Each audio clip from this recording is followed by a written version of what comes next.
Hi everyone. We're going to talk about book citations in this particular video. So I've made a references page that just has several different book citations in it. Okay. And I'm in Google Docs this time instead of Word. So I wanted to show you how to create that hanging indent in Google Docs. I often build a whole reference page and I won't worry about the hanging indent until the end. And then I'll just highlight everything and I'll come up to Format, Align an Indent, Indentation Options, and then Special Indent, Hanging, right? And 0.5 is the standard and 0.5 is what APA requires.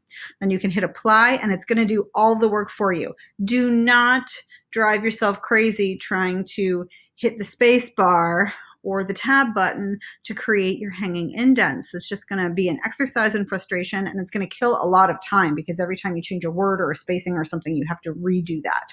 Let the hanging indent do the work for you. So let's take a look at a couple of these particular citations. At the core of APA is a book citation. So take a look at Ingold, Tim, Lines, A Brief History, published by Routledge. This is your most basic citation that you're going to see in APA. And of course, it all builds up and starts with a knowledge of how to cite a book, because that's kind of your classic reference material in APA. All of your APA citations are going to start, of course, with an author and their initials for their first and middle, if they're available, and the year. Don't forget that period. And then you're going to have the title of the book. Now, this is where APA can get a little weird. Lines, A Brief History. Lines is the title of the book. A Brief History is the subtitle. In APA, only that first letter of the first word and the first letter of the first word after a colon is capitalized. Yeah, you heard that right?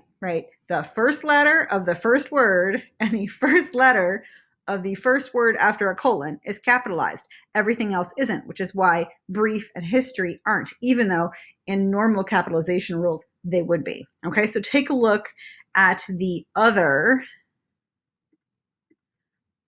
titles on this book list. Studio Thinking 2. Thinking, normally we would capitalize that, but it's not because it's an APA citation. Studio Thinking, lowercase, 2, colon. There's that capital again, the real benefits of visual arts education. None of these other words are capitalized. Same thing, sensory ethnography. Ethnography is not capitalized. This holds true here for a book, a chapter in an edited book. Okay, so you're going to see research in education not capitalized, but you'll also notice here, because it's a chapter in a larger book with multiple people writing in it and edited by Yeager, that this right here is not italicized, right? So this is where italics become important in APA. Book titles are italicized, right? So complementary methods for research and education, that's italicized. But ethnographic research and education is not, because it's the book chapter title, not the book title. Okay, so you just have to practice these.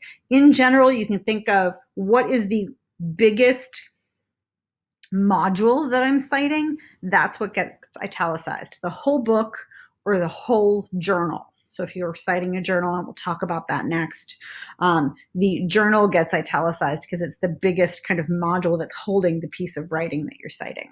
Okay.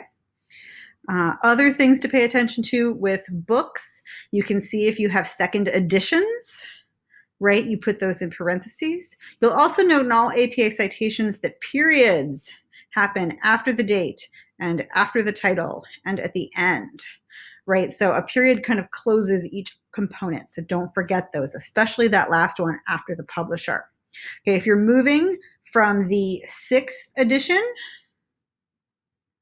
to the 7th edition, you'll be used to putting the city and state in place before the publisher. That can go away. In the 7th edition, that goes away. We're just putting the publication or the publisher in there. And that's actually really useful for us because if you have previously worked in APA and you've had to go find the city and state for the publisher, you know that that can be hard. There can be multiple cities and multiple states, or it's not always on the title page. So you get the publisher and then you have to go to the publisher's website and figure out where they're from. That can get really annoying. So it's actually really nice that we no longer have to cite city and state for the publisher. Okay. Let's take a look at this one right here. A chapter in an edited book for a minute. Okay, a chapter in an edited book, people get really confused. We're going to read in a lot of your classes individual chapters from books. I might only hand you 1 or 2 chapters to read that are targeted to what we're talking about. You can just cite those as a whole book, like Lines of Brief History. Okay, because that whole book is written by one author, right? Tim Ingold wrote all of the Lines of Brief History. Okay, in Complementary Methods for Research and Education, which is edited by Yeager, he's editing multiple chapters, multiple authors. Wolcott and several others have all written individual chapters. Wolcott only wrote ethnographic research and education because that's what he does. He's an ethnographer. Somebody else wrote the chapter on quantitative studies or qualitative studies or action research. So I wanted to cite just Wolcott. I'm not interested in what the action research person said.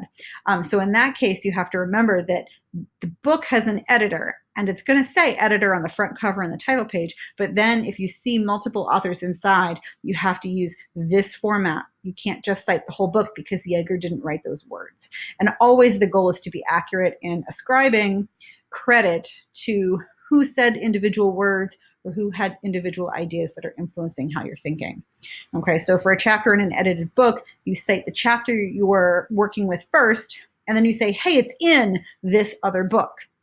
It's in this book that was edited by Yeager, and that book was called this. And then you have to put in the page numbers. So if somebody wants to go find that chapter, they know exactly where to look. And then it's got the standard publisher at the end.